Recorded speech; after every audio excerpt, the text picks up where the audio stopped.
Hello, everyone. Welcome to another edition of the Blitz NFL edition. I'm your co-host Sam Deering. With me, as always, is my awesome co-host Jeff Anderson. I feel like it's been a while, Jeff. We went early last week. Kind of had some, schedule mishaps. Um, we're college students, man. We're working hard on the side. We're doing this on the side. So, how you doing, man? I'm doing good. Yeah, as you said, being college students, there's compromises that have to be made. At the end of the day, as much as we would both love for this to be a full time thing, as of now, it is just a hobby. And so, we do it when we can. Stay in school, kids, all that good stuff. But yeah, I'm doing well. It's awesome. It's awesome. And yep, like you said, stay in school. We're gonna wrap up our, you know, draft slash off season analyzation. We can, once the draft concludes, we can, kind of come back and, gather our thoughts and recap the draft picks of every single team, our most exciting picks. We can talk about that in the future, but, what I want to finish here with today, Jeff, is 21 to 32. And starting with the 21st pick, the team that now has a new quarterback on their hands, a team that is head coach is Frank Reich, who also coached with Carson Wentz. I believe it was the Super Bowl. Frank Reich was the OC when Carson Wentz was there during the Super Bowl, even though he was hurt. This was Nick Foles. And then you bring in a guy, Matt Eberflus, the D coordinator who has gotten well-deserved head coaching interviews. I think if he keeps this up, he very well could be on his way out after this coming season for a head coaching job. It's weird because you're seeing guys with very limited resumes, coaching resumes, that are landing head coaching jobs. Kevin Stefanski, obviously tip of the cap to him. He's obviously proved everyone wrong. I think Joe Judge, the team he's built, the team they're building for the Giants, I think that's very, very promising for the head coaching career and tenure of Joe Judge. Dan Campbell, in my opinion, I think I've said this before, Jeff, multiple times. He's Adam Gase 2.0, right? Yep. He's I've definitely heard that from you a couple times for sure. Yeah, I mean, like there's one guy. I mean, he was the interim head coach before Adam Gase came in with the Dolphins, and then he's been the tight ends coach with the Saints ever since. He's got a 6-year contract. I find it very hard to believe that he's going to be landing. He's going to be there for 6 years. I got a feeling he'll be fired within like 3. But let's get back on topic though, Jeff. We're going to back to the Colts.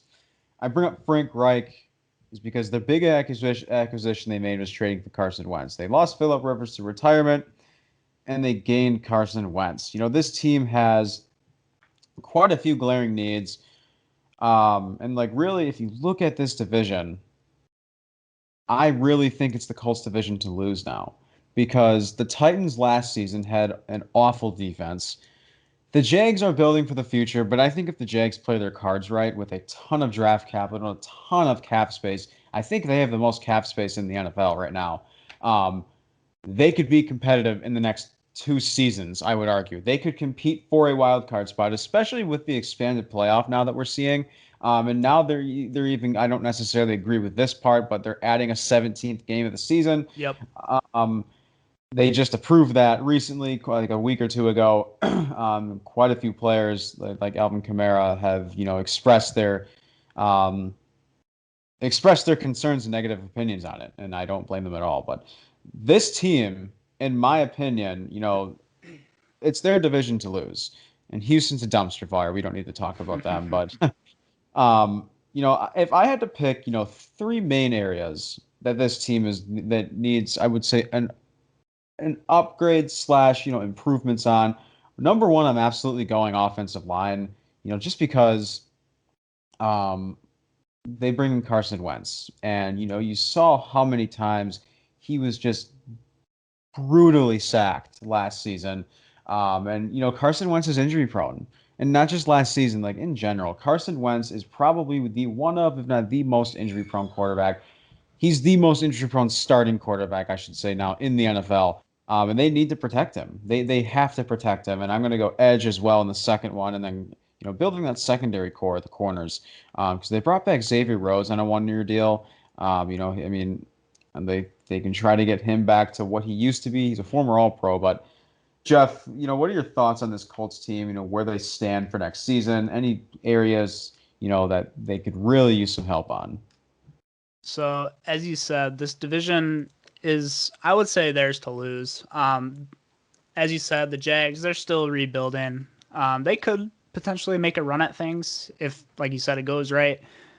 Houston, we don't really know what's going on there. There's a lot of question marks in Houston right now, especially surrounding Deshaun. But we're not going to talk about that on here until more comes out about that. And then their only real competition is Tennessee, although I think that Tennessee lost a little too much in free agency, who they'll be the next team we talk about, to be able to truly make a run at the Colts this year. So I think that the Colts are the team to look at here as taking the division. And I think, as you said, tackle is their biggest need. Just because we saw last year with Carson Wentz, when he doesn't have help, he tries to play hero ball, and that did not work out for him. Obviously, as we've seen, the Eagles gave up on him. They traded him away to the Colts. They're not putting their faith into Jalen Hurts for their future.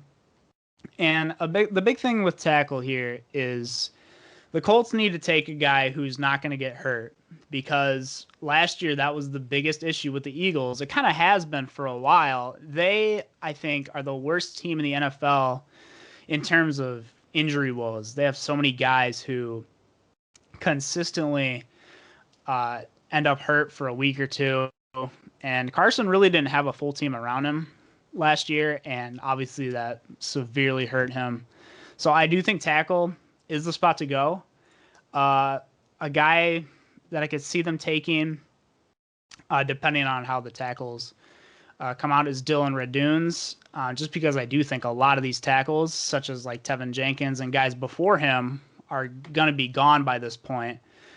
They could look at Walker Little, although with his ACL concerns, I'm not sure if they'd be willing to gamble on him. But Dylan Raduns tore his ACL in his redshirt freshman campaign back in 2017. Since then, he started every single game that he played for North Dakota State. I think that's a great option for them. If they wanted to look edge, I still think a decent amount of people are going to be at the spot. I think Jason Owe is someone interesting to look at here. I don't think Kwity Paye will still be on the board by then. Jason Owe is just an athletic freak, but he doesn't really have much in terms of actual technique, anything like that, but he's just a physical specimen. I think Frank Reich could find a way to work out with him. Jalen Phillips could potentially be here as well. There's just a little bit of concussion issues, although I think on tape he is the best edge in this class, but he's got that concussion history. Azeez Ojulari is another guy to look at out of Georgia. And then you also have Gregory Rousseau, who's another interesting physical specimen in this class. So I think that edge and tackle are the two spots that they should go here. You could also look at wide receiver if you wanted to, although I think that there's enough depth in this class at that spot where they could get a guy in either the second or potentially the third round at wide receiver and have him sit on the side for a year as more like a project piece. Because they do have a pretty good receiver core right now with Paris Campbell, Michael Pittman, and T.Y. Hilton coming back on that one-year deal. So, Jeff, you actually named, two players that I had initially wanted. I think there's a strong chance Tevin Jenkins very well could still be on the board, and I think he will show off his versatility a lot because I think he's one of perhaps the best run blocker in this draft. He's very, very quick. A guy that they can potentially kick into guard at the near future. There's one guy, offensive tackle at Notre Dame. I do not think he's first-round talent by any means.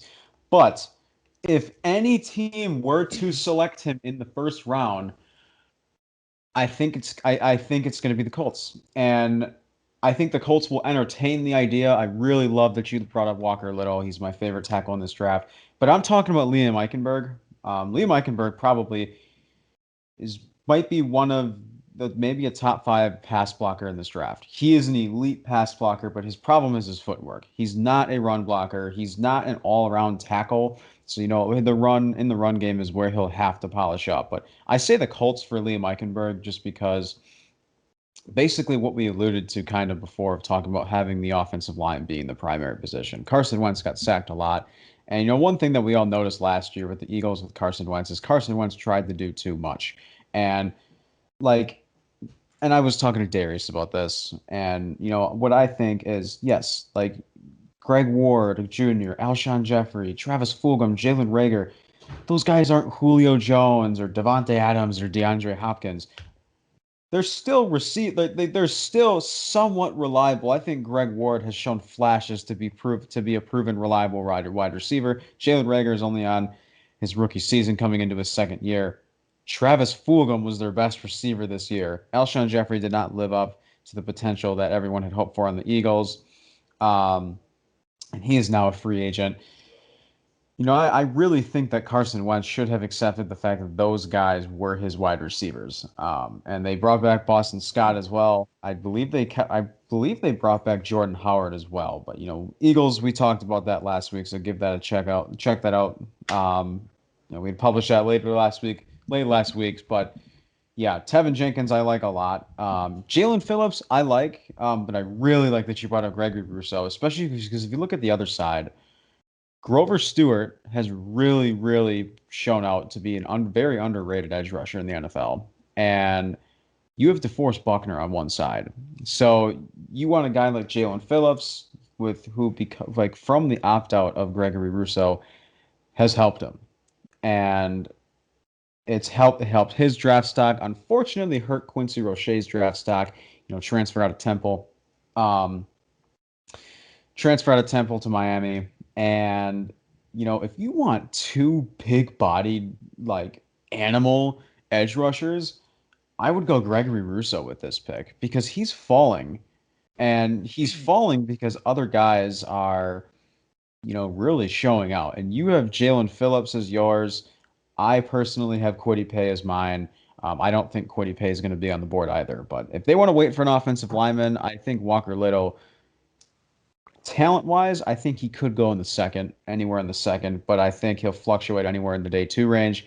But I think his injury concerns are going to come into question. See, the only problem I have with the Colts potentially waiting on tackle is that they have a late day 2 pick. And I think that a majority of these tackles are going to be, at least like the promising ones like Walker Little, even guys like Sam Cosmi, are probably going to go at the top of round 2. And I think the Colts pick right now is 54 in that second round. So I think it's going to be a little harder for them to be able to get that tackle spot. So I think that tackle is going to be the place that they should go here. As we said, get Carson Wentz some help. Don't make him do too much. He has a good team around him now. T.Y. Hilton, as we said, Pittman, Paris Campbell, Jonathan Taylor as his running back 1. This is a good offensive group. And I just hope that Wentz can come to the realization this year that he doesn't need to do too much and he can just play within the system that Frank Reich has set up for him. And hopefully the Colts can be a Super Bowl contender this year, or at least challenge Kansas City. We'll see what happens with them. Hopefully it'll be a good year for the Colts. Yeah, I think they definitely have the talent, and if they play the cards right, they could be a deep playoff team. But, yeah, like you said, it's their division to lose. So, well, let's move on to the Tennessee Titans. So they lost Jadeveon Clowney yesterday to the Cleveland Browns. So you now have a duo of Myles Garrett and Jadeveon Clowney, which is extremely scary. And, in my opinion, I think that Jadeveon Clowney has, put himself in the category of being considered an overrated player. He didn't do a ton in Tennessee. Remember on one side, or on the other edge rusher side, the Browns also had Olivier Vernon, if I remember correctly. Yep. I think he is a free agent, so it makes a ton of sense. The Browns also tried to get J.J. Watt. So the Browns were desperate for depth at edge rusher outside of Myles Garrett. So this could really be a revival of Jadeveon Clowney's career to really, really turn himself around because he's extremely talented. And I think he is somewhat overrated, but I absolutely think he still has the talent to really prove people wrong. But for the Titans, I still think they need help up front. They lost Malcolm Butler, who I also think is overrated because he's known for the Super Bowl catch. But again, he's on a 1-year deal with the Cardinals, and that could give him a very similar opportunity for Jadeveon Clowney, like I had mentioned, to really, prove himself that he can be an elite corner. But I think the two areas that the Titans need help are edge up front and the corners. But the corner class is very deep, where they could potentially get a guy like Aaron Robinson or, I think Kelvin Joseph might be there, or, I wouldn't be surprised at all if Kelvin Joseph ends up in the first round. But they got to go edge here. They don't have any depth at all. So, I mean, Gregory Rousseau wouldn't be bad here. I really, really like Azeez Ojulari here. And, there's a lot of edge rushers in this class that don't have that prototypical Gregory Rousseau body frame, but they really prove themselves wrong. And Jalen Phillips and Azeez Ojulari are one of those guys. I'd say that this is a spot where the Titans should take a bit of like a calculated risk. I would say on a guy, like you said, such as Gregory Rousseau or Jalen Phillips, Azeez Ojulari. But this team lost a lot in free agency. They lost Corey Davis as their number 2 receiver, who had probably his best year in the pros last year. They also lost some guys at corner, as you were saying, Malcolm Butler, as well as Adoree Jackson. So they could look to go corner here if they wanted to as well. I think a guy like Greg Newsome might be here. Asante Samuel. You could also look at Caleb Farley, even though he's consistently dropping day after day just because of those injury concerns. But I like what you say about edge here because last year the Titans just did not get to the ball very well. They did bring in a couple guys like Bud Dupree is on this team now, and then you still have Jeffrey Simmons in that front. But why not get another guy to help Jeffrey Simmons out? I really like the pick here of Gregory Rousseau if he's available. As you're saying, Azeez Ojulari. I think both of those guys are good spots here for the Titans at pick number 22. They've got it's really hard to project what the Titans are going to do this year because they basically been the same team on offense for the past 2 years since they got Ryan Tannehill. They pretty much pound the ball a bunch with Derrick Henry, and then they suck on third down because everybody knows that they're just going to run it the first 2 downs, and they just stack the box on them. So they could entertain the idea of getting a wide receiver to help out in that regards. But I like your idea here of going defense, especially considering how much they lost on that side of the ball. Yeah, I mean, that's kind of what I was going to say too, is they could entertain the idea of a Rashad Bateman here, Rashad Bateman pairing up with A.J. Brown, but they also lost Adam Humphries. I mean, both of those guys are very replaceable wide receivers. Corey Davis was inconsistent, extremely inconsistent throughout his rookie contract. Adam Humphries is a wide receiver 3 who is now on the Washington football team. Corey Davis is with the New York Jets. So, the wide receiver 2 spot's wide open. I can see the potentially entertaining the idea, but, edge rusher class isn't that deep. And that's why I think they have to go defense first, and I think they should go edge rusher first, and I think they can wait for a corner. Yeah, you're right there. I hope that the Titans can figure it out because it seems like just year in year out they're kind of what everybody expects. A 9-7, 10-6 team who's gonna make the playoffs and get bounced in the first or second round. So hopefully they can bring in that kind of game changer. And I think that they can get one at the spot, especially at the edge spot. Yep, I fully agree. Let's move on to the Jets. So remember, this came from the Jamal Adams trade. Who, in my opinion, the Seahawks, I don't think we're in any position to be trading for Jamal Adams. Bradley McDougald really wasn't that bad. Obviously, Jamal Adams is an upgrade. I want to say he's either a free agent or he's on his last year of his rookie contract. Thought he was a free agent. So this is interesting because the first two picks seem like a lock, right? Trevor Lawrence 1, Zach Wilson 2 to the Jets. Now, I did a live mock draft for Saturday Standouts last Wednesday, and it was my co-host and I running the odd picks, and another show called the Hard Count. The two co-hosts from that show were doing the even picks, and this would be a spicy pick, all right. And I'm talking Najee Harris, and ever since Darius had said this to me, it really sticks to me. And I like to bring it up a lot because I think it's a very good point. The NFL likes to bring up the recency bias, right? Because Travis Etienne, I think his stock hurt just a tad. I think I would be extremely shocked if he falls past the mid-second round. He's first-round talent, and so is Najee Harris. And I feel like I've seen some people on Twitter say that Najee Harris is a one-year wonder. You're wrong. Najee Harris has gone through his past two seasons. He's rushed for over 1,100 yards. Like I'm not a huge fan of Alabama running backs. In terms of how they pan out in the NFL, there's very few. Derrick Henry, obviously, probably a lot of people were wrong about. Heisman Trophy winner who also dropped to the second round. Derrick Henry, Mark Ingram. Sean Alexander went to Bama as well. There's one, Josh Jacobs. I think Najee Harris is going to be added to that list. This would be a very, very spicy pick as well. But if they want to go linebacker, or anywhere on the defensive side, they could look at corner. I believe they drafted Ashton Davis out of Cal last year in the later rounds, but or they could go a help up front, a guy like Jalen Phillips. But Najee Harris would be a really, really exciting pick here. That'd be a very polarizing pick, and I totally see where you're coming from with it, because the Jets, I mean, their wide receiver or their running back one, they just signed Tevin Coleman recently. They also have LaMichael Perrin, Ty Johnson as well in that depth chart.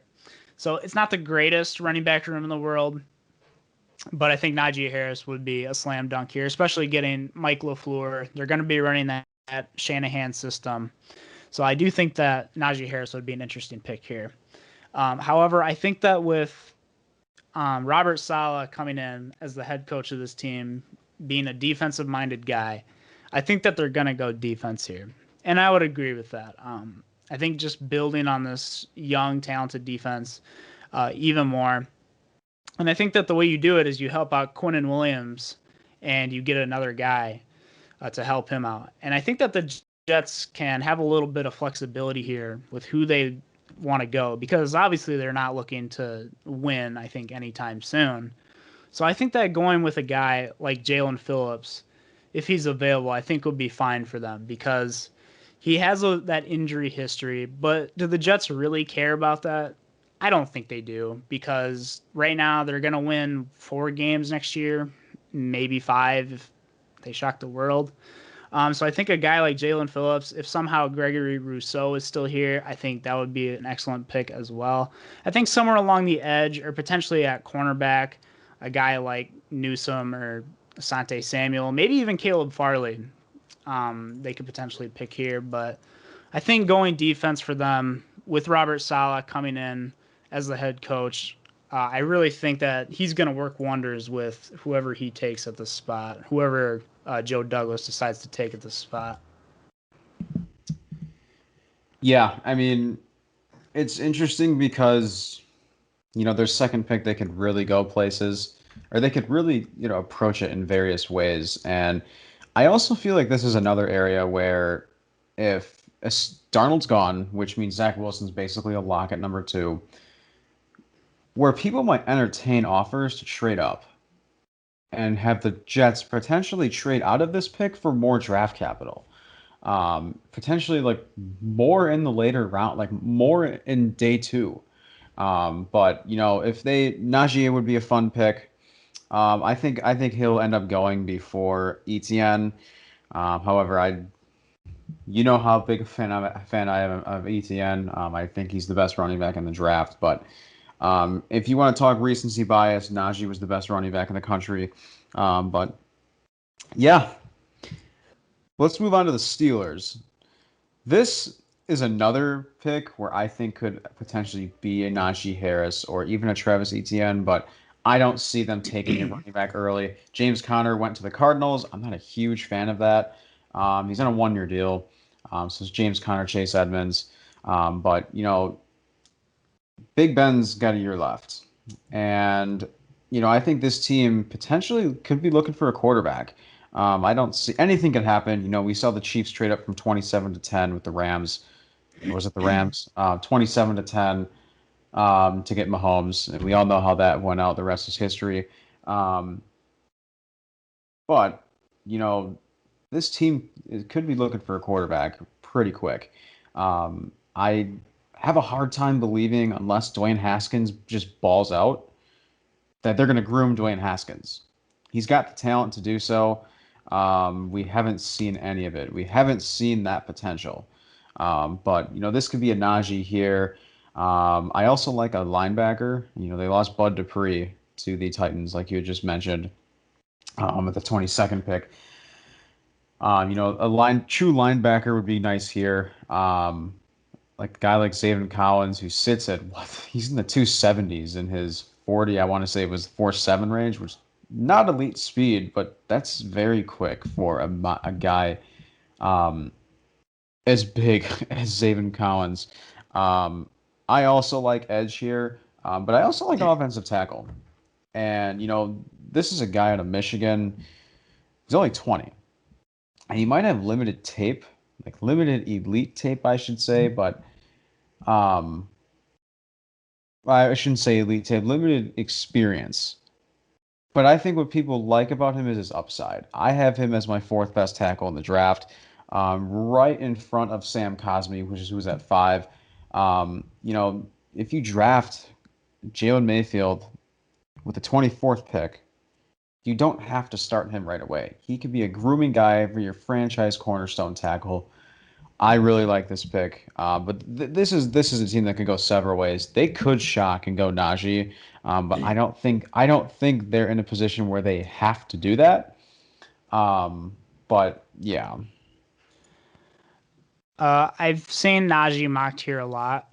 I don't think that they should go Najee Harris simply because I think they should go line instead because that offensive line is getting old. Alejandro Villanueva just retired this year. Marcus Pouncey also retired. So there's definitely help to be had at this offensive line spot. I do like Jalen Mayfield here. He can also kick inside to guard if you need him to. If he just doesn't pan out at tackle, whatever have you, if you need him to start there year one. I do also like that you brought up Sam Cosmi. I think he's another potential spot they could go with here. I think those two picks really make the most sense to me. It's really it's hard this year, especially with Big Ben being there. I think this is kind of like his farewell tour year. They just restructured his contract, so this is I think his last year in the NFL. Even though I think last year probably should have been, but as you were saying, they don't really have much else at quarterback. They do have Dwayne Haskins there, but if we're being honest, has he shown that he's willing to put in the work to become a good quarterback? I don't think so. So it'll be interesting just looking past this year for the Steelers where they go at quarterback because I do think Ben is gone after this year. So I'm curious who they'll bring in, and I think for now they should get a nice tackle prospect here so that they can protect Ben for his farewell tour and hopefully protect the next guy that they have for however many years that they have him. yep, I fully agree. We don't have to go too in depth with the quarterback position for the Steelers, but there's the Steelers and the Buccaneers that I think should be taking a strong look at this man. And I think he could go as early as the second round. I think he'll be a third round draft pick. That's Kellen Mond. And the big thing that has stood out for a lot of concerns is his inconsistency. Um, Jimbo Fisher had a lot of high praise. I mean, what else are you going to say though? But like he also said, Jimbo Fisher said Kellen Mond has, he has the talent to be drafted in the first round. What else are you going to say? I remember writing a draft profile on Devin White, 2 years ago. Um, and Coach O said he was Patrick Willis. I mean, I'm not a huge fan of, comparing NFL prospects who haven't stepped foot on a field to future Hall of Famers.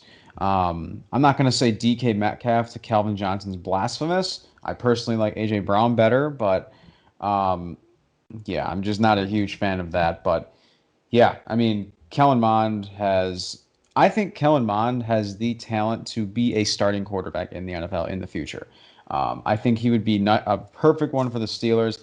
I like him a lot on the Buccaneers just because I think he's going to need more than a year to be groomed. And you have Tom Brady who restructured his contract. I think he's got 2 or 3 more seasons left. So yeah. And we'll see just how long. Tom might even play longer than that. Who knows at this point, honestly. Yeah. And I do like that you brought up Kellen Mond for the Steelers. The big thing with Kellen Mond is just he wasn't aggressive enough in college. I think people didn't see that the big throws down the field. And I think that's just the biggest thing for Kellen Mond is sometimes he played it a little too safe. But I do like him. I like him better than a guy like Kyle Trask, or I've seen a lot of people have him above Davis Mills from Stanford. I would say Kellen Mond is my favorite out of the rest of the quarterbacks I in agree. this class. Not including the top 5 guys. I would say probably Kellen Mond, and then maybe a guy like Jamie Newman or Kyle Trask after that. But it'll be interesting to see. I think the Steelers should definitely take a look at one of those guys later in the draft, and the Bucs could even look at drafting one of those guys with their number 32 pick. But we'll talk about them a little bit later. For sure. Let's move on to the Jaguars. And, Chase had said Chase thinks they're getting ETN, not necessarily at this pick. I'm assuming I'm going to guess he's maybe referring to their second pick because remember, they also have the first pick of the second round from the Vikings, from the Yannick trade. There's several areas they could go about here. I think I think they should go Pat Fryermuth with their first pick of the second round, their 33rd pick, especially since they lost out on the tight end sweepstakes in free agency.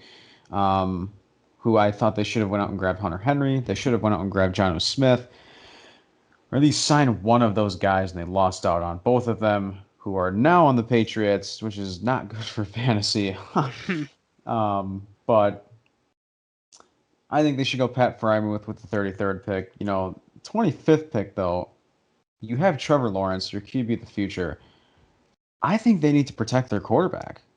And a guy that I'm looking at, and a guy I think that you have brought up, numerous times while we've been potting together, is Sam Cosmi out of Texas. And if I'm not mistaken, yeah, he's a 3-year starter.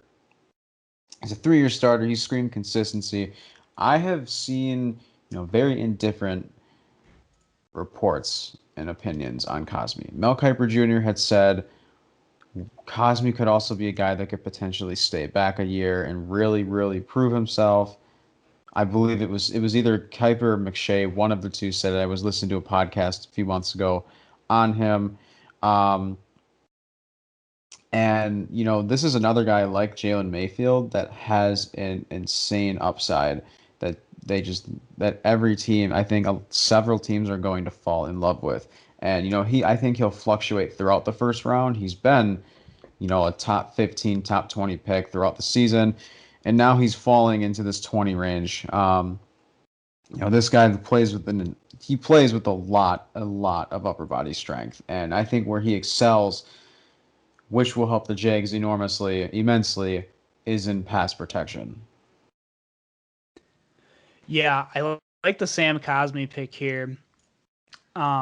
His only thing is technique can be a little sloppy at times in those pass sets, but that's something that a good offensive line coach can get out of him. And I would hope in the NFL you trust in your offensive line coaches a little bit. But I think that another guy they could look at here at tackle, if Cosmi is gone for whatever reason, is a guy we've been talking about a little bit, potentially Walker Little.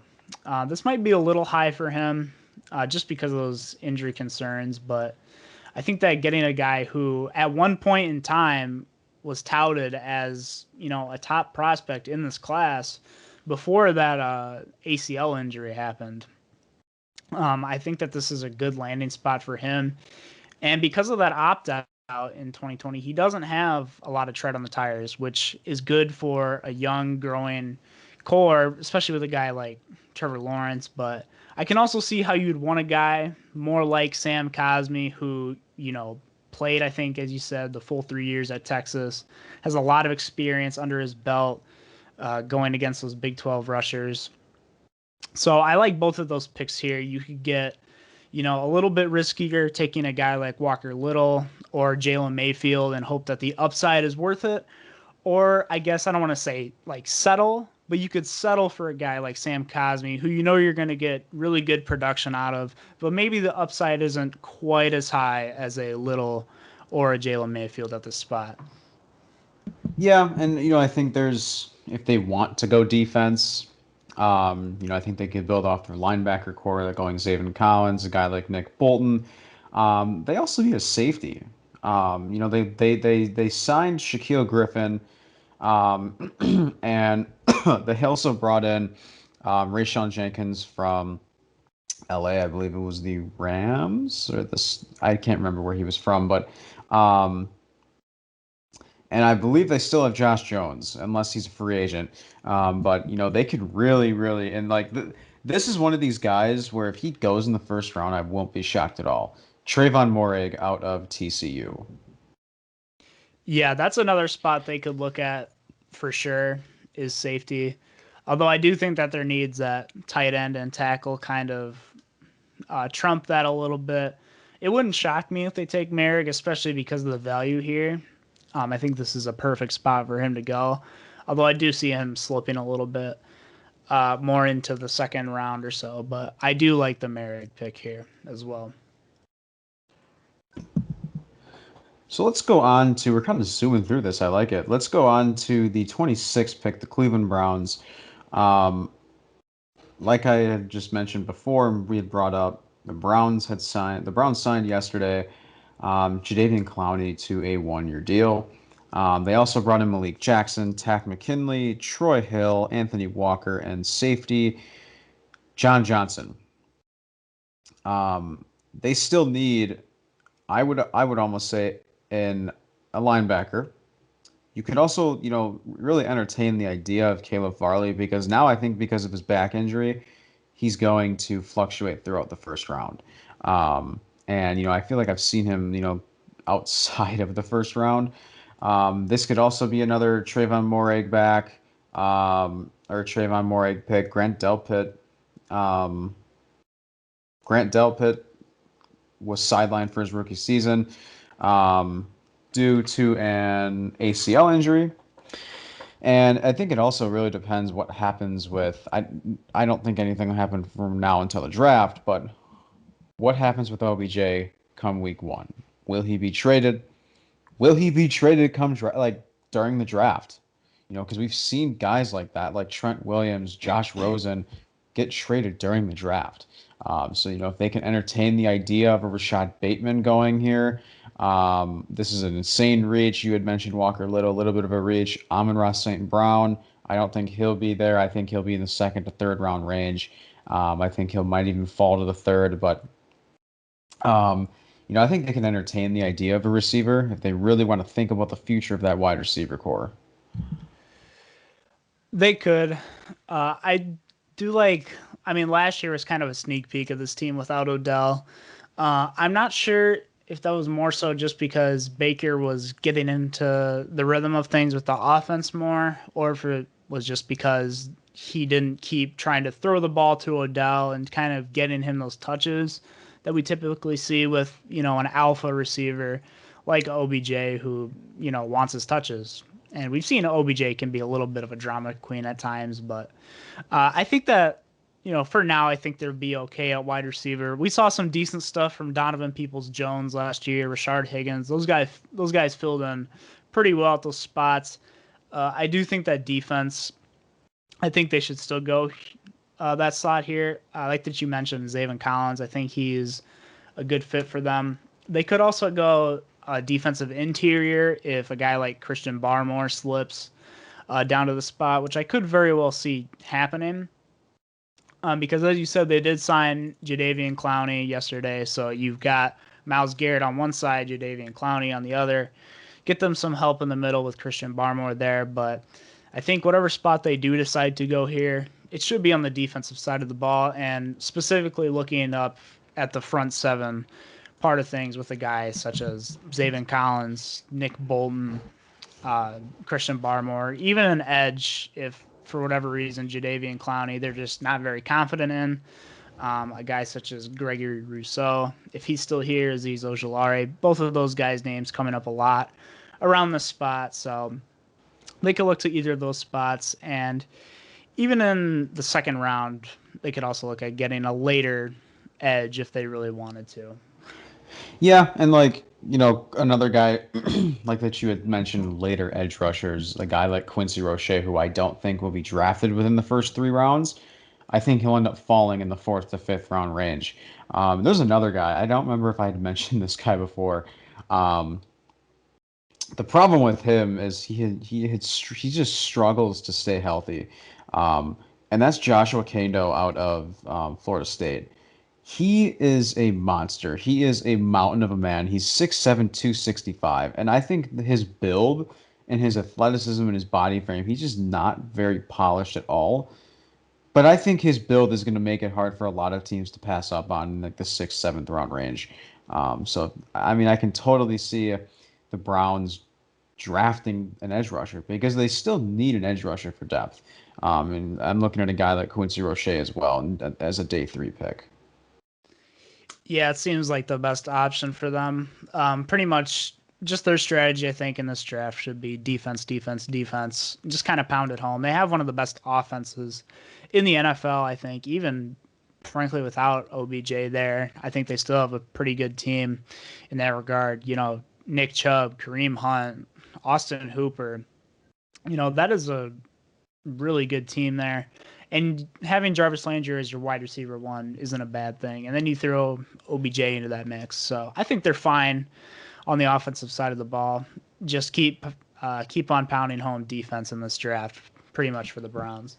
Yeah, and I think David Njoku might be a guy where you might see traded come draft day, because he's been a guy that's um, really shut down those trade rumors. But now you're having a guy in Hunter Bryant really show out, or is it Hunter Harrison? I keep mixing which one's on the Lions, which one's on the Harrison Browns. Bryant, I think. Harrison Bryant, you're right. Hunter Bryant is on the Lions, I believe.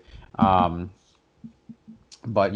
Harrison Bryant, we saw a lot of this season, and if I'm not mistaken, I think Njoku also got hurt for a while. But yeah, I mean, I agree. I think if they need to go anywhere on the offensive side, I would still say go receiver. I mean, I don't see this team going an entire draft without taking at least one because you don't know the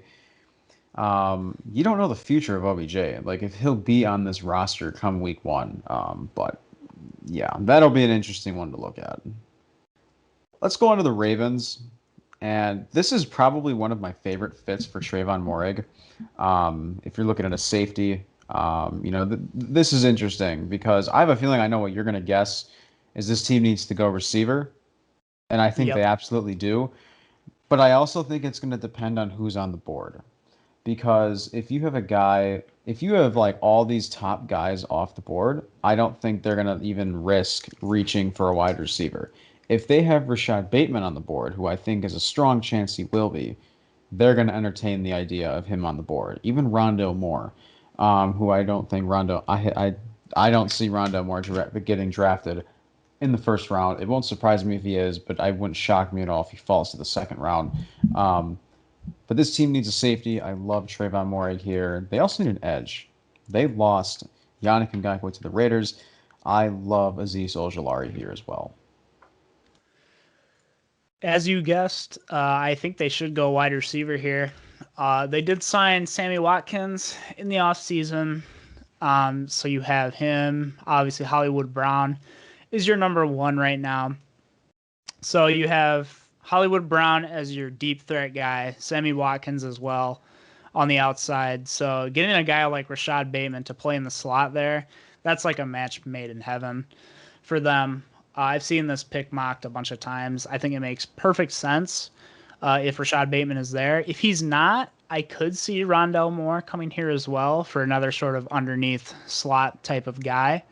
After that, though, I'm not sure if I would go receiver in the first round. I'm not sure if a guy like Elijah Moore or Terrace Marshall, Kadarius Toney, I'm not sure if they're worth this value. I think they could get a guy like that with their second round pick. So if that does happen, I like that you bring up the idea of Trayvon Merrick to this spot because they do need the help at safety.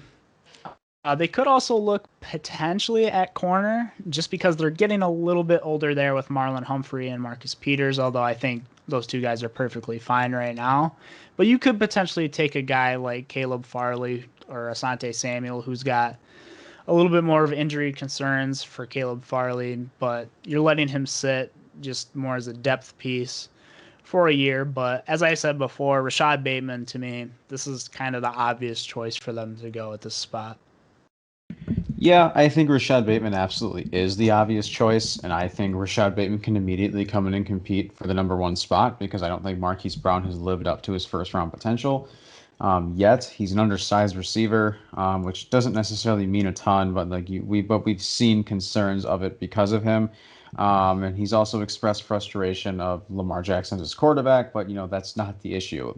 Marquise Brown has still not lived up to his full potential. Rashad Bateman is the clear, obvious pick here. I fully agree with you there, Jeff. But what's going to be interesting is um, I wouldn't be shocked at all if Bateman is not on the board, which might cause them to go the defensive route like a safety or an edge. So let's go on to the Saints. And this is a team that obviously lost Drew Brees, Hall of Famer, future Hall of Famer Drew Brees to retirement. They now have Jameis Winston, who I really think he's taken the Teddy Bridgewater route. Teddy Bridgewater was on that team for a year and worked his way to the Carolina Panthers. I think Winston's doing a very similar thing, taking a very, very similar route. However, I think he's got the talent more so to be the future of that team. And the Saints also sit in a position where they don't have a ton of draft capital, and they don't have a ton of draft capital to really trade up for a guy like for a quarterback. For a, I'm not even going to put Mac Jones on the list because he might even go 3, like a Trey Lance or even a Kellen Mond to come and compete with Winston for in a year or two. But I like wide receiver here. I think this is a team that should also be looking at Amon-Ra St. Brown because they also lost Emmanuel Sanders to the Buffalo Bills. That wide receiver 2 spot is wide open. If they want to go defense, they could go D tackle, a guy like Christian Barmore. They also could go corner. And I really like Asante Samuel Jr. here. And yes, his issue is he's not really your prototypical size for a corner. And I have a friend of mine that is a big FSU fan, and the big thing he had said was he backs it up with his game. He's not a trash talker. He really he plays aggressive. He plays like a big-bodied corner. He is an undersized corner, which I think might cause teams to, really veer a different route or a different player. But this dude is worthy of being in the first round. Will he go in the first round? I don't think he's necessarily a lock, but I think if it's anywhere in the first round, I think these last few teams should be definitely be considering it, including the Green Bay Packers, which we'll get to. I wouldn't be surprised if 28, 29, 30 with the Packers and the Bills after this, if you see corner come off the board just because, all those teams, the Saints need it as well. But I don't think the Saints need to go corner here. I like that you brought up the wide receiver because obviously you have Michael Thomas as your number one, but after that they have Tre'Quan Smith, Marquez Callaway, Deontay Harris. There's not a lot to work with there at the wide receiver 2 spot. So I like that you brought up a guy like Amon-Ra St. Brown to potentially go at this spot. I could see a guy like Terrace Marshall coming to this spot as well, sort of your deep threat guy, and have Michael Thomas do his thing underneath. I also like that they could go linebacker here because they did lose Quan Alexander this last year because of all the cap issues that they've had. So they could get a guy to go alongside Demario Davis in a guy such as Nick Bolton, potentially Zaven Collins if he's here. But they could also wait until later in the draft to get a guy such as Jamin Davis out of Kentucky as a linebacker, or Jabril Cox potentially in the second round. So I do like the idea of going wide receiver here, but I think either wide receiver or linebacker are the spots that they should look at. And whichever one they don't take, you could potentially take that in the second round, or maybe even go get a corner in the second round with that deep second round pick. You see, I think the issue with this team too is I think they could be in trouble because I can totally see them missing the playoffs this next season. Quite frankly, I don't think they're making the playoffs next season. They don't have a ton of draft capital. They don't have a ton of cap space. They had lost Janoris Jenkins. They lost Malcolm Jenkins, if I remember correctly. Dude got beat in coverage. And that's why I think that, this team could also use a true safety like a Trayvon Moehrig or a Darius Washington in the later rounds, or a Javon Holland in the second round. But it'll be interesting because if you look at the NFC South, the Buccaneers are going young on their defense, and while still being able to compete now, they're building for the future. And, they still have Brady. They still have, this elite offense. They brought every single guy back. So, I mean, and the Panthers are only getting stronger. They now have Sam Darnold. And I still think Sam Darnold is under a little bit of pressure, too, because he now has to prove that Adam Gase was not the problem, which we have seen from Ryan Tannehill, and Marcus Spears had brought up on First Take a few weeks ago that he thinks Sam Darnold will be the next Ryan Tannehill, but we don't need to go too in depth on it. But yes, but let's move on to our team, Jeff, and that is the Green Bay Packers. So I've seen a lot of Kadarius Toney here, and I wouldn't mind it. And here's my opinion on the receivers. And I personally think, yes, this is a deep class, deeper than last year. If we don't draft a single wide receiver this year, I will not be as upset as I was last year. Because going into the draft last year, we had Devontae Adams. And, we didn't see enough of MVS. We didn't see enough of Allen Lazard. And now we have a true wide receiver 2 right now that has proved himself. Allen Lazard. And, MVS, who a lot of Packer fans have, very indifferent opinions on. But the issue with them is you never know who shows up. I will be a little bit upset, unless it's Rashad Bateman, my second best receiver in the draft. Unless it's Rashad Bateman at 29, I'll be a little bit upset because, yes, the Packers do need a true slot wide receiver. Kadarius Toney would be perfect for that. I can see Caleb Farley falling here. At this point, I would be a little bit surprised to see Gregory Newsome here. I think Gregory Newsome is a guy that has the best hip mobility and flexibility in this draft. And, they could also go a true linebacker, a guy like Nick Bolton. And there's two dream picks I really like, but none of them are going to be here. Elijah Vera Tucker, pair him with Tevin Jenkins as the guard duo, and Jeremiah Wusu-Koramoah. Those are two dream picks that are never going to happen. And, last year we saw, we're thinking of trading up for Justin Jefferson, and, he wasn't going to be there.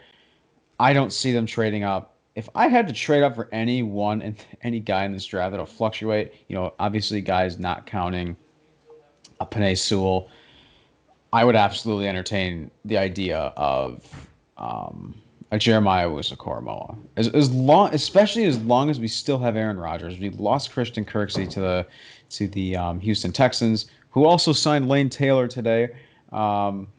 for as a depth piece. But so I can also see us going offensive tackle. So I'm very curious to see what approach they take because they also signed Kevin King, 1 year, $5 million, but it's incentive. It's very similar to the Devin Funchess deal, where if he performs to this level, he gets this amount of money, which is to me, that's why I was not as upset. And before we, I mean, before we can go in depth of the draft, I guess is they signed Aaron Jones, let Jamal Williams walk to the Lions, Tim Boyle's on the Lions.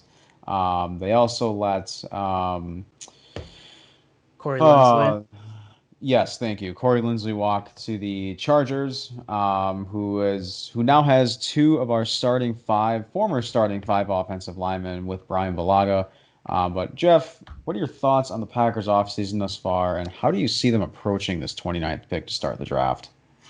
So, if you know me at all, you'll know that I don't like paying running backs. So, when I saw that Aaron Jones got paid, especially, letting Corey Linsley walk, I wasn't Just too upset. happy about it. I wasn't. Yeah. I wanted to tag Linsley. I wanted to tag Linsley and let Aaron Jones walk. I think that should have been the decision. I think A.J. Dillon and Jamal Williams would have been a fine pairing together. But obviously that didn't happen. So we let Corey Linsley walk, and David Bakhtiari is going to be out for a decent amount of time this year because he did tear his ACL. I think it was like midway through the season, somewhere around there. So you could look to get some line depth here. I think there's more value than that in the draft, though. I would wait on that. You could look at wide receiver, but I think what we've seen in the past with the Packers is they don't like drafting wide receivers this early. And I think that if they're going to draft a wide receiver, I think from what I've seen from them is they want big guys who can block in the running game. We've seen that with Alan Lazard. He is an excellent run blocking wide receiver. MVS, for as much as people want to hate on him, he is a big dude. So if the Packers went wide receiver, I think they're gonna get a guy to replace MVS as sort of that deep threat guy, and I think they can wait on that in the draft because there are some interesting projects who I think they could look at the wide receiver spot. But I think for this spot where they're at, there's two options they could go here. I think corner is their number one need right now. Kevin King, I like the signing just for the depth of it. We kind of need that right now because the next guys after him are Josh Jackson and Chandon Sullivan, Josh Jackson just hasn't worked out in the NFL to this point. So I think getting a guy like Asante Samuel Jr., this is a good spot for him. I think if Zaven Collins is at the spot, you could entertain that idea, but I like going corner here. If Greg Newsome is available, I would draft him in a heartbeat. Caleb Farley you could potentially look at here, but I think with the injury concerns and the Packers competing, I wouldn't necessarily go that route. So I think they should look defense here, and I do think corner should be the pick. It's likely that Asante Samuel Jr. is going to be at this spot. So that's who I would take with this pick, or Greg Newsome if he's available. I fully agree, and like the reason why I brought up Caleb Farley is I think it makes, well, one, he's fully cleared, and two, I think it makes a lot of sense, especially if he's coming off of an injury, but it also means you don't have to rush to start him. He's a bridge corner to, potentially not necessarily groom because he's ready to start day one. If he would have been ready to start day one, if it wouldn't have been for the hadn't been for the injury. But you have Kevin King on a 1 year deal, so you don't have to rush Caleb Farley into a starting role. And as soon as Caleb Farley's fully healthy, I think he'll be starting over Kevin King in no time. But yeah, we both of us kind of have the same viewpoints. But let's move on to the Buffalo Bills.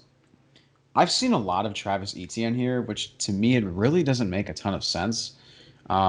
Yes, like Etienne comes in and can immediately compete for the workload. The biggest issue with the Bills' backfield is they don't have speed. They drafted Zach Moss, and I want to say it was the third round last year out of Utah. They have Devin Singletary out of FAU and Zach Moss. The biggest thing they lack is speed. Devin Singletary is not fast at all. He's a big back. He's not fast. Zach Moss doesn't possess elite speed. They also went out and signed Matt Breida. They already have depth. Their run game might not be great right now, but they already have depth. I don't think they need to be spending a first round pick, their 30th pick, on um, on a running back like Travis Etienne or a running back in general. Because I also have seen Najee Harris here. I really think they need to go corner. Outside of Tre'Davious White, they don't have a ton of depth. I love Asante Samuel Jr. here. Like I said, I don't want to repeat myself with him, but he plays like a big-bodied corner. He doesn't have that prototypical, Caleb Farley size. I think if you want to talk about a guy that really has, the prototypical size for an NFL corner, it's Caleb Farley or a guy like Pat Surtain. Asante Samuel Jr. really doesn't possess that. Really doesn't possess that elite body frame like those two guys do, but he plays aggressive and he plays like a bigger bodied corner, and that he makes teams overlook it. And I wouldn't be shocked at all to see him drafted in the first round. Neither would I. I think Asante Samuel does go somewhere in this 28 to 30 range. I think if the Packers don't take him, if for whatever reason they take Farley or Newsome, or I think whatever corner is available here, I think that the Bills should go, because you're right. They need someone on the other side of Trey White. He's really the best guy they have. Otherwise, I mean, Levi Wallace is there, Dane Jackson, Cameron Lewis. So you don't have a lot going on there. I've seen people also mocking edge at this spot, and I guess I could see it maybe because of the value, but I think there's a lot of depth in this edge class where I think they could get a guy with their late day 2 pick. So I like your idea of going corner here. I think a guy like Asante Samuel Jr. would be a good pick.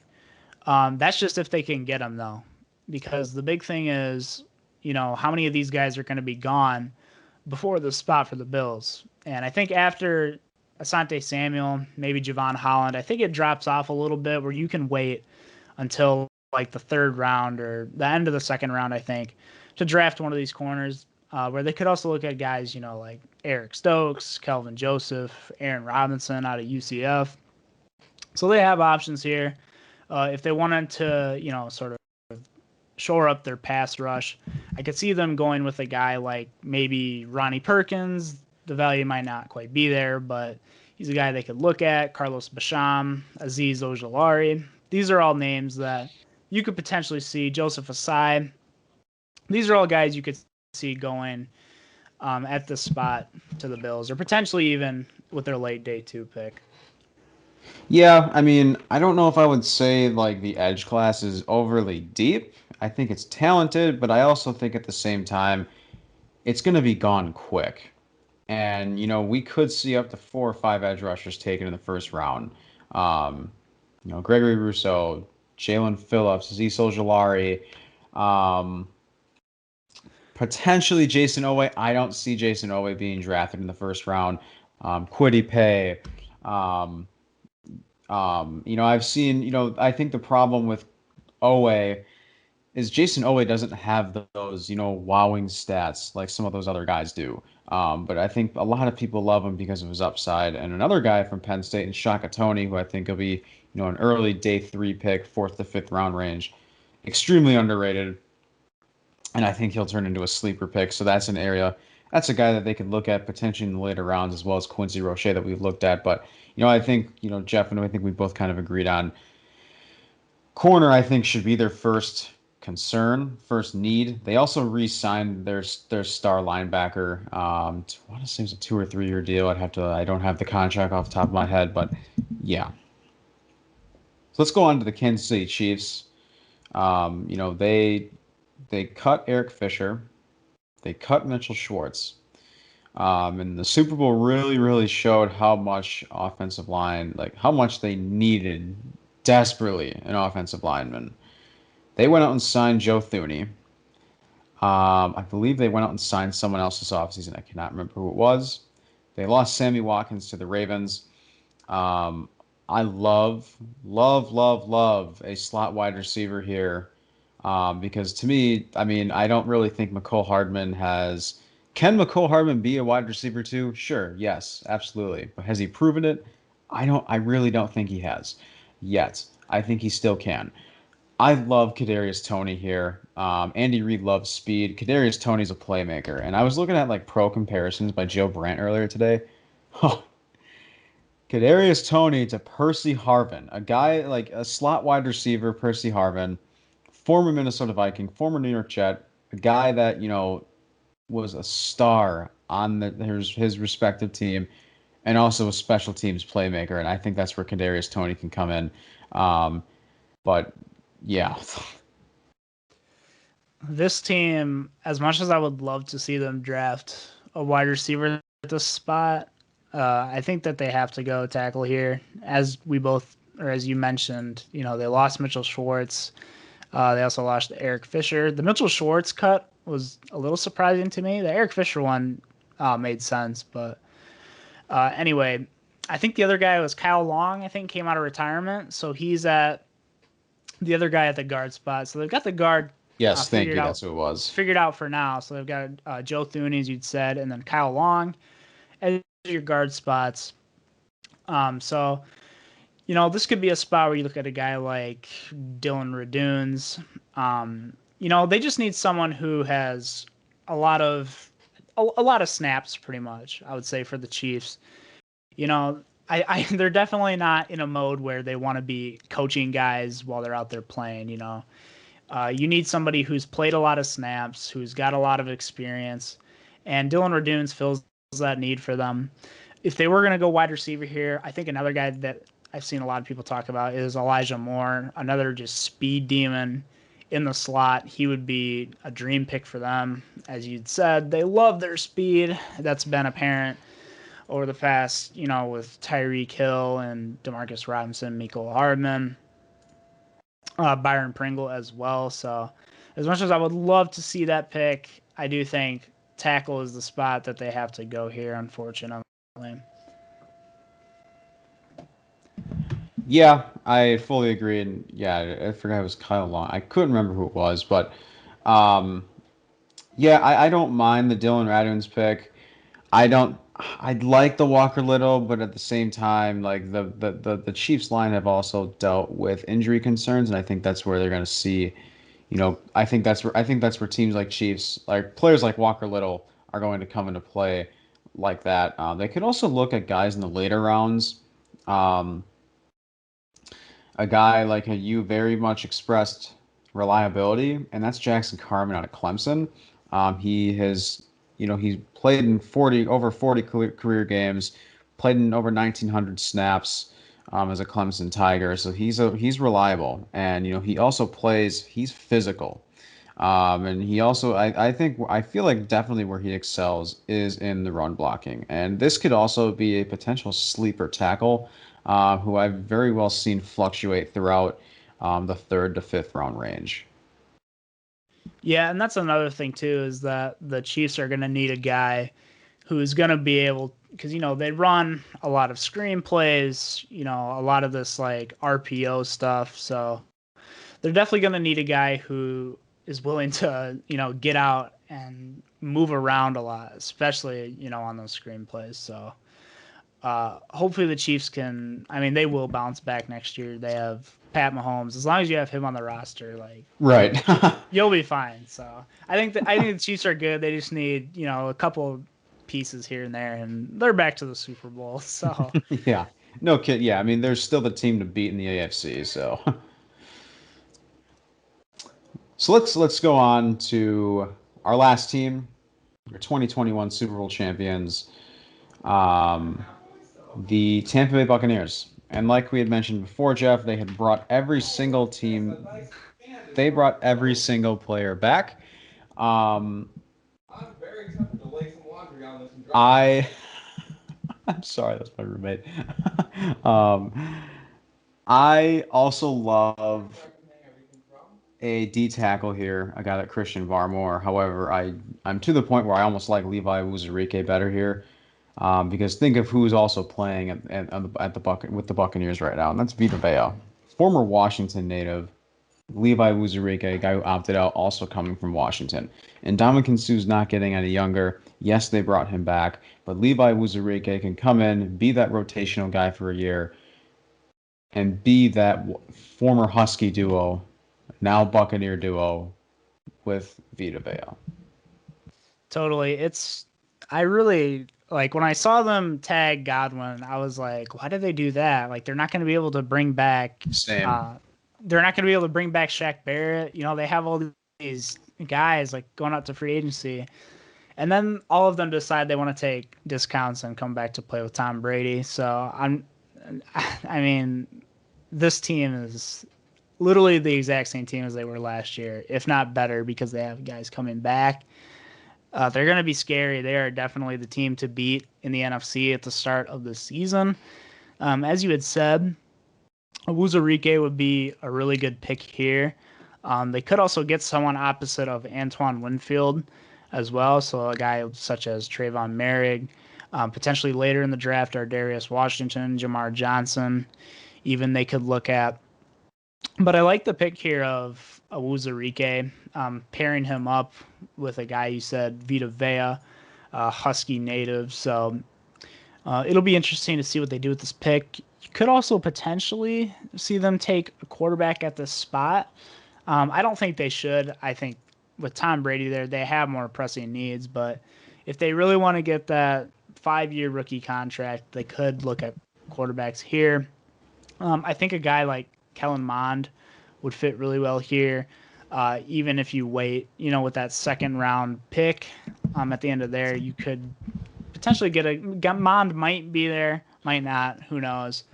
Jamie Newman, who has just a cannon of an arm, you could also look at, have him underneath Tom Brady. I think any of these guys underneath Tom Brady, obviously one of the best quarterbacks to ever do it, would be a great quarterback whisperer. Have that guy sit on the tablet for a couple years.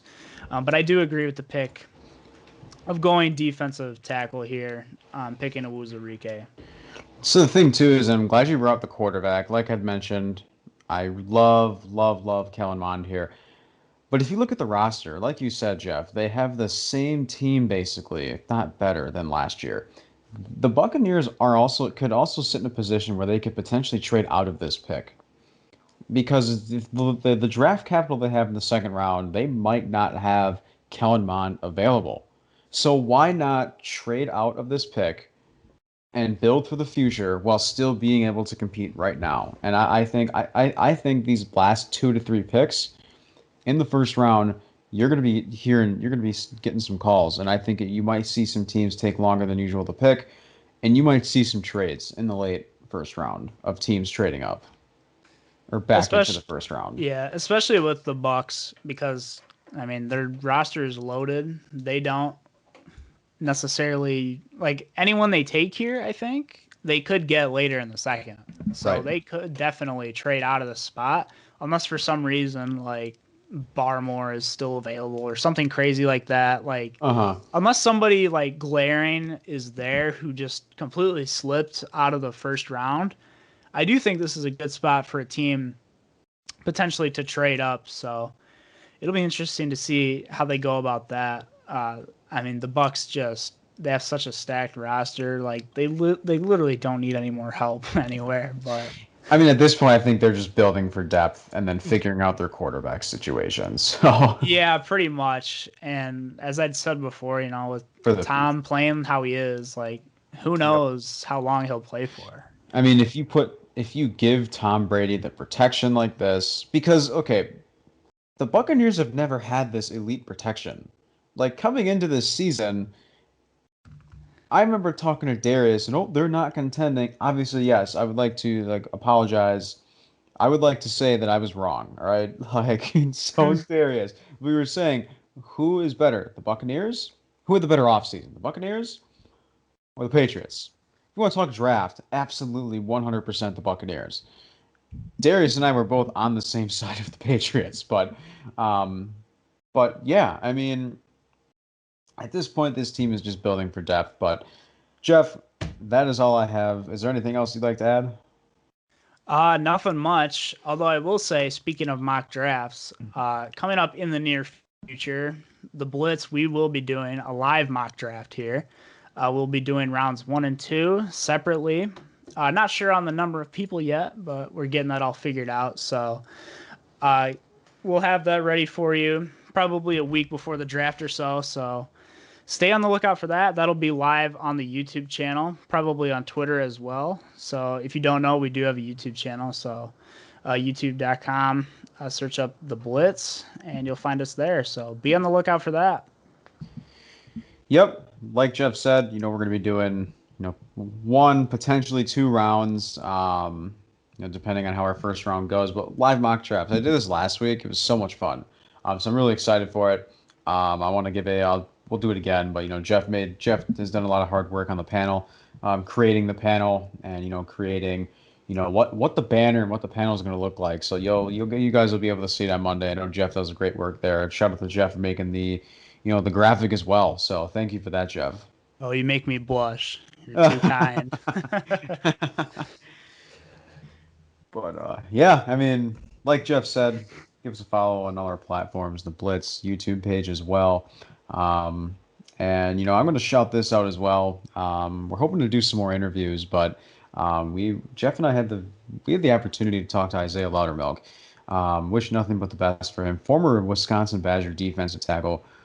Jeff, I think that was probably one of my favorite interviews. Might have been my favorite interview that I've ever done with an athlete. Like such a charismatic person, on and off the field. And I really liked the quote that stood out to me is, he doesn't want to be remembered for his game. He wants to be remembered for who he is as a person. And I think that really just goes to show, how much of an impact he's going to make on a team. And yeah, I mean, I loved that one. That was a great interview. So if you haven't, definitely go check that out. It's part of our Behind the Helmet series I want to get going on. But, shortly after the draft, maybe we'll get some rookies on, some recruits on. But yeah. Yeah, that was a cool interview to do. We are officially an Isaiah Loudermilk podcast for sure. After that, we wish nothing but the best for him.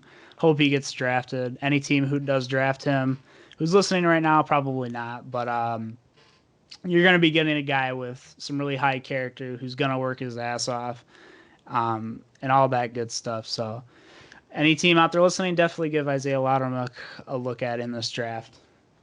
Yep, fully agree. You want a guy that plays with the high motor. Guy's a run stuffer. That's exactly who the Packers need.